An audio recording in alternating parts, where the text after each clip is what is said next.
Speaking of mentors, as you said, you worked for Coach Saban at Michigan State, but you also worked for him at Alabama. And I think an incredible stat is, and I know you know the stat, and we all know it, and I have a fond appreciation for it, and I'm sure you do as well. None of his assistant coaches has beaten him. And it's funny because Steve Smith, as you know, he said, Draymond, I have a lake house on the same lake as Nick. And Nick say, Steve, ain't none of them motherfuckers gonna beat me. I'm always beat my assistant coaches. So here we are, obviously not to get too far ahead of things, but that could possibly be a matchup in the playoff. And I'm sorry, Coach Saban, but you got to go down this time, boss. I'll tell you what, coaches. I've known Coach Saban since I was a senior in high school. He recruited me when he became the head coach at Toledo. I remember getting a phone call after school one day. I picked up the phone and it was Coach Saban and said, "Hey, this is Nick Saban from the Houston Oilers." I'm like, "Houston Oilers?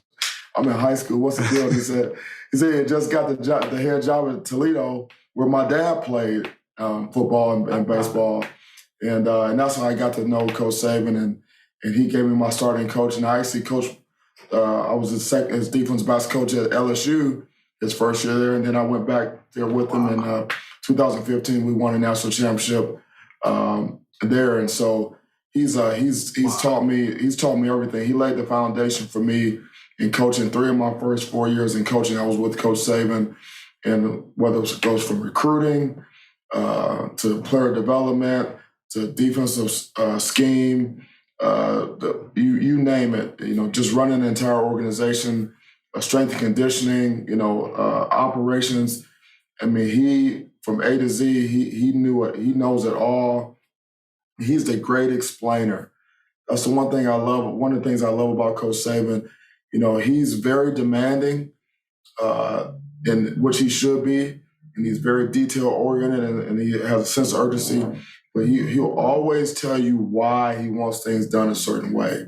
Mm-hmm. He'll give you great detail and explain to you, he'll give you an example, he'll tell you a story, and he'll tell you why. So it's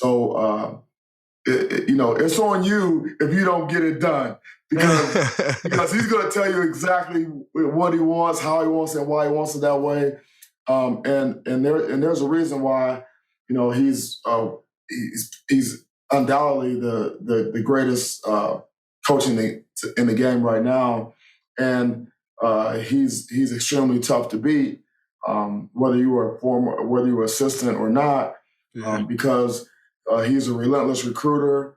He's a great coach, and he never slows down, and he's a fierce competitor. And it doesn't surprise me when I hear that he said that none of his assistants won't ever beat him, because he's extremely competitive, extremely, and losing is not part of his deal. No, I respect that.